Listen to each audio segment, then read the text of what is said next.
Magandang umaga po sa ating lahat. Update po muna tayo dito sa binabantayan nating bagyong si Vilma mula sa nilawas nating tropical cyclone bulletin kaninang 2 AM. Ito si Vilma ay nananatili sa tropical depression category at huling namataan sa 975 kilometers east ng Borongan City, Eastern Samar. May taglay na lakas na hangin na 45 kilometers per hour at pagbugso na umaabot ng 55 kilometers per hour. Ito'y mabagal na kumikilos sa direksyon na kanluran. Meron din tayong ibang weather system na nakakapekto dito sa ating bansa. Isa na dito ang northeast monsoon, pati na rin ang shear line. Dahil sa combined effect na itong shear line at ng bagyong si Vilma, naasahan natin ilang bahagi ng ating bansa ang makakaranas ng significant rainfall.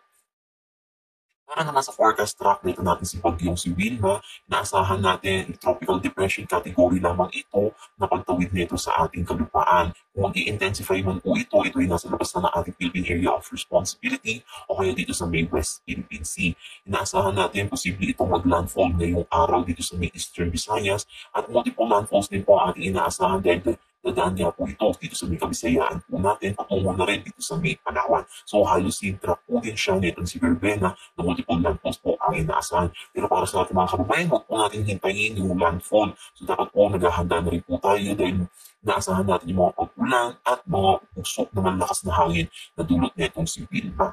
Posible ito lumabas ng ating Philippine Area of Responsibility by Tuesday.